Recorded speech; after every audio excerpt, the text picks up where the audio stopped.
Hello and welcome along to Mondo Chelloveck Movies. My name is John and this video is going to be my top 10 Arrow banned video nasties. So the best thing about this list is that all of these movies are actually still in print, and maybe not in the editions that I own, but you can still get all of these ones from Arrow, and they do spectacular versions of every single movie that I've got on this list.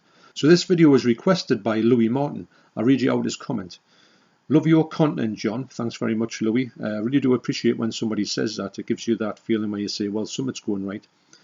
Perhaps we could get a top 10 video nasty ranking list from your Arrow and 88 collections. Well, would love that. Well, to be honest, it's something that I've been thinking about for a while in different shapes and formats. I didn't actually think about this list. So I've got to give full credit to Louie for coming up with that. Louie doesn't have a channel, by the way, or else I would give him a shout out if he was putting content on. So this is the 10 that I've pulled out the shelves, which I think are in various different categories in the banned video nasties. Could be in section 1, 2 and 3, and this is the ones that I would say are my favourite that Arrow have put out by the way of banned video nasties. So just remember, this is my personal opinion, and I'm sure a lot of other people have different lists on their top 10, but this is my top 10 in my Arrow collection at this point. So at number 10 is quite an obscure movie. It is The Witch Who Came from the Sea. This one is quite a hard one, well, was a quite hard one to get on VHS. It's one of the really hard video nasties to pick up. So the tagline on here, Molly really knows how to cut men down to size, with the emphasis on cut. I think that'll, you can imagine what happens in this movie. This is a kind of a revenge movie about this woman who's had a traumatic past, and she sort of exacts her revenge on the men, or men in general. But it's the fact of it's so good because the performance from this woman who plays this main character, she is absolutely brilliant in this movie. So this movie focuses around this main character.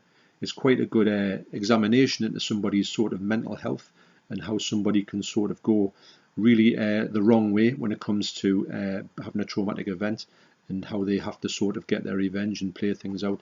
This movie was released in 1976, and it's from a 2K restoration from original vault materials, and it does look pretty good actually. It's another one of those movies where it's probably languished in God knows where for God knows how long, and the fact that Arrow can track down movies like this is amazing actually. As with most of these movies on here, it was one of these ones that you thought, will I ever see this movie ever? And here it is in a pretty good shape actually. So that's at number 10. That's The Witch Who Came from the Sea. So like I say, I do enjoy these movies, but coming in at number 9 is The Last House on the Left. Now you might say, enjoy? I know what you're saying. It's not a movie that I kind of enjoy, but I do like the, and I've talked about this quite a few times, I do like the Krug and company, the gang in this movie. They are real low-life slime balls. The things they get up to is quite unforgivable actually, and it is a really hard watch in certain scenes.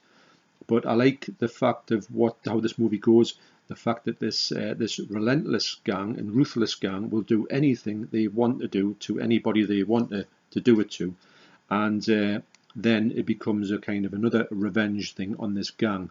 It's to me, I think it's a great film for that premise. I don't really like this whole area. It's not something that's a really good watch to me.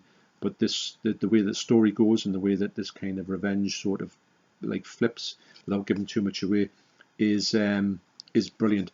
If you can get past the fact of the subject matter and you can sort of look at it from a view of just taking sort of the most horriblest gang that you've ever come across in your life, it is quite an enjoyable movie for that reason. So that's at number 9. That's The Last House on the Left. So at number 8 is a movie that I watched way back when on a really bad quality copy, and I couldn't see it, and I thought the movie was absolutely terrible. It was much different to what I thought, but funny enough, when I saw it on the Arrow version, it sort of brought it to life, and I could see what was going on. I could understand this movie for what it is. It's not the movie that you would think it was going to be with a title. It is The Driller Killer. Now, this scene here, obviously, it is gory, don't get us wrong. It is a lot of gore in it, but it's not as gory as you would think. You would think this is all that's happening. It's got a lot more to it than that. I think it really goes down the fact that it shows you this bloke's mental breakdown to make him sort of think, right, I need to go and drill somebody in the head with a drill. But there's more to it than that. It's a psychological movie for me. a movie which I didn't get at all because I couldn't really see it in any good form. But the picture quality in here is spectacular. I think there's a longer cut in here, which I do watch the longer cuts. Usually they are much better. And I do think that if you were on the fence with the Driller Killer way back in the day and you thought it wasn't that much cop, do try it again on Arrow, because I think Arrow have brought this movie to light. Load of extras on here, and this is the best cover for me on a video nasty. This is the sort of poster boy for band video nasties. So because of the title, you think there's going to be a lot more to it than that. So that's at number 8. That's the Driller Killer. So at number 7, with these other movies being quite serious and a bit over the top, here's time for a little bit of fun. It is Contamination. This is a balmy movie because it's just an alien ripoff. It's about the aliens coming down to Earth, actually, with their eggs and spawning and turning people into people who explode. I just think it's an absolute ball at this movie. Sometimes these movies, I don't know why it was banned, probably for the chest exploding. I think that these movies are sort of forgotten about the fact that it is bad. I'm not saying it's a great movie, but it's such a watchable movie. I think that for me, that this is one of the ones that you say it's so bad it's good, but to me it's a little bit better than that. It's not that bad, but it's not that good either. It's sort of middle ground, but you get such a good time, such a good laugh with it. I mean, the special effects are absolutely ridiculous. The chest bursting effects are quite good, actually. I just like sometimes you just like an early 80s movie for the fact of what it is, and this is a very entertaining movie for me. So that's at number 7. That's Contamination. So at number 6 is a newly released movie. It is Don't Go in the House. This is the Arrow exclusive one. This is the one that's starting to go for crazy money online, and it's just such a brilliant movie. It's such a brilliant addition as well. This movie is it's quite a funny movie. It's the fact that this sort of loner, he has this thing where he builds this room made out of stainless steel, and he takes people into this room and sort of puts a flame through them and burns them to death. Now that sounds grotesque, and it is grotesque, don't get us wrong, but it's done in a way that you can kind of it's got a lot of empathy with the character. I mean, obviously there's no excuse for what he does, but it's got a lot of backstory. Some of these movies, it's like some of these stalker movies, don't find out anything about the character, but I think this is one of these most it's unique for that, as well as Maniac. You find out a lot of stuff about the actual character and why he's doing what he's doing, and the way that they've filmed the fact of how these people get burned was quite revolutionary. It was done with mirrors, and it looks quite real, actually, if I'm honest. And so for me, if you do find this to buy, go and buy it, because this is just something that Arrow, I hope they're going to do more of these. I keep saying that, but this is the way forward for me for a band video nasty if they want to do it that way. So this movie is, like I say, it's a good movie. It's one that does something a bit different. It's like a movie that you don't really see. It's not like a typical thing. There's not the typical way of like the murders and stuff like that. And this is more of a character portrayal than your sort of average slasher movie. So number 6, that is Don't Go in the House. So number 5 is Island of Death. Now this movie is quite extreme, actually. It's one of those movies where when it came out you thought this has got to be cut, because there's quite a lot of sort of really bad things to do with animals and things like that, but it's all fully uncut, which is crazy. The movie consists of this couple who go to this island, this Greek island, and they just go crazy on it.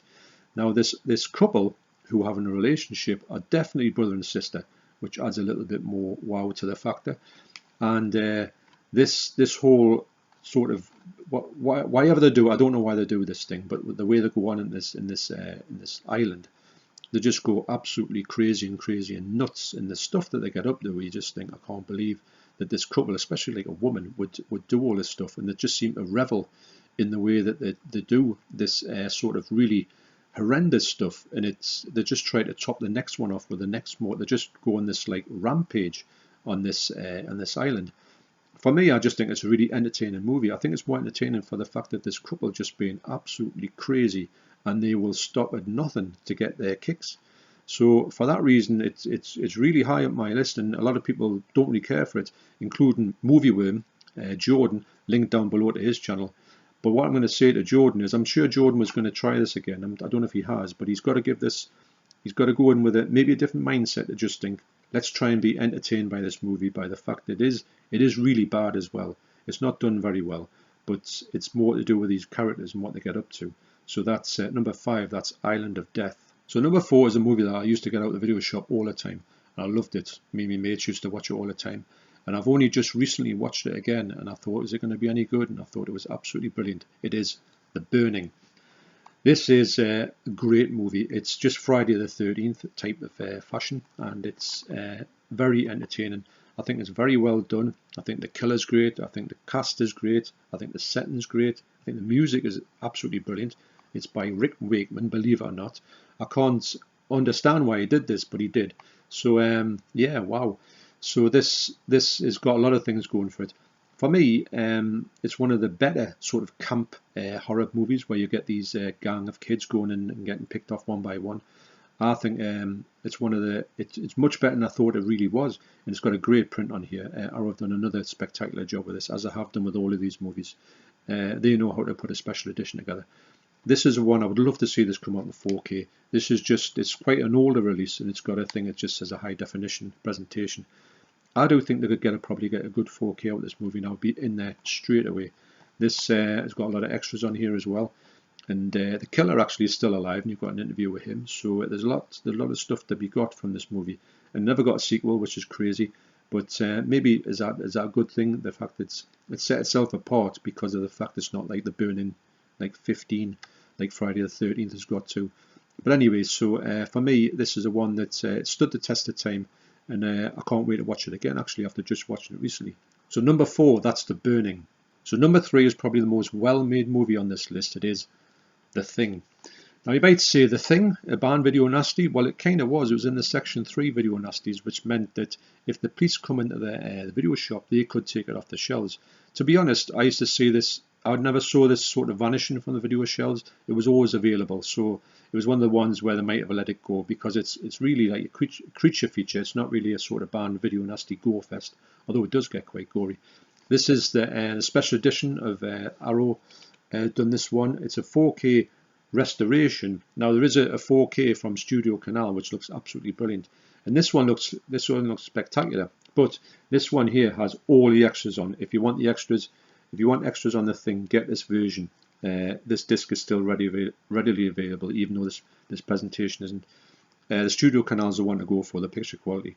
So between the two of them, you've got the definitive versions of The Thing. This movie doesn't really need any introduction, because it's just one of the best movies you're ever going to see. It's John Carpenter is at the height of his powers. This is when everything clicked into place. Unfortunately, it didn't click into place for him at the box office because it was released in the wrong year. He should have just waited, but he didn't know it was going to happen. It was kind of overshadowed by E.T. and other films. So yeah, it missed its original audience, but it's certainly made up for it and re-released on the physical media department. So at number 3, that's The Thing. At number 2 is one of my favourite films of all time. It is Deep Red, or Profundo Rosso as it is on this title. Now this movie here is probably the best giallo movie that was ever made. In 1975 this came out. Now it's got 2 cuts of the movie, and it's got the longer cut, and it's also got the shorter cut. Now for me, the shorter cut is the one to watch. It flows much better. The longer cut does drag a little bit, and I think some people who've seen the longer cut say it wasn't that good. But if you see the shorter cut, it brings the film to life. So if you can, try and see it on the shorter cut. So this one is the 4K version. Now the 4K on here, it looks pretty good. But if you've got the 4K remastered Blu-ray, it doesn't look that much below it. So you're not missing too much if you think, oh, I want to get the 4K.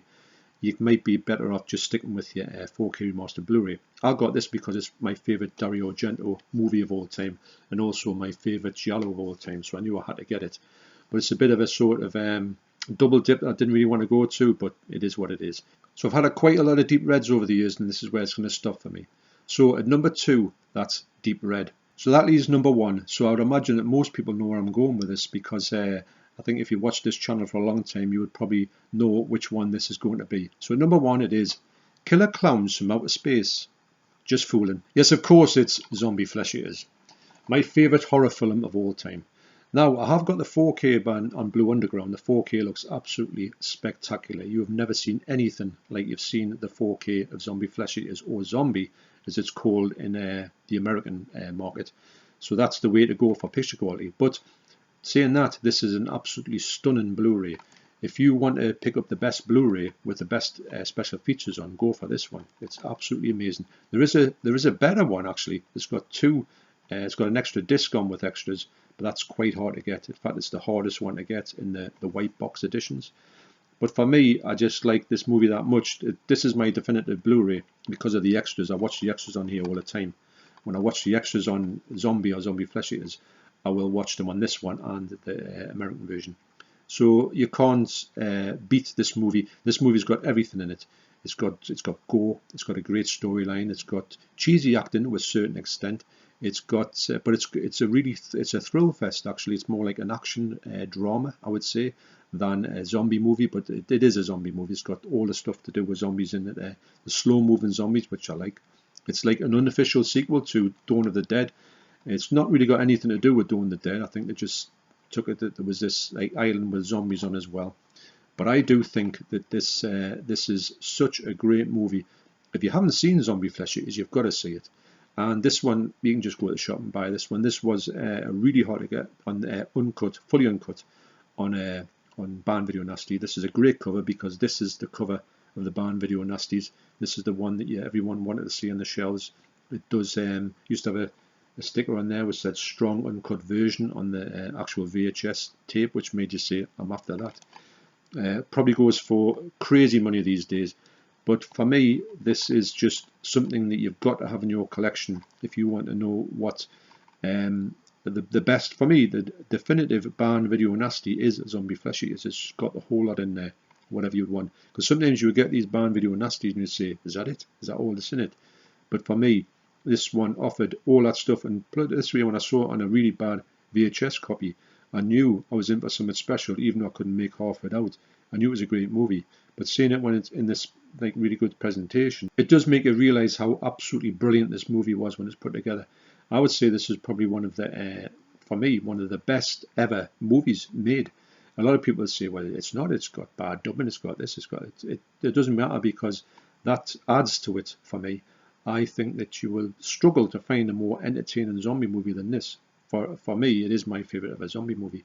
But highly, highly, highly recommended, as you knew it was going to be, Zombie Flesh Eaters. So thanks once again to Louie Martin for giving me the idea for this video. And I will be doing my 88 one as well.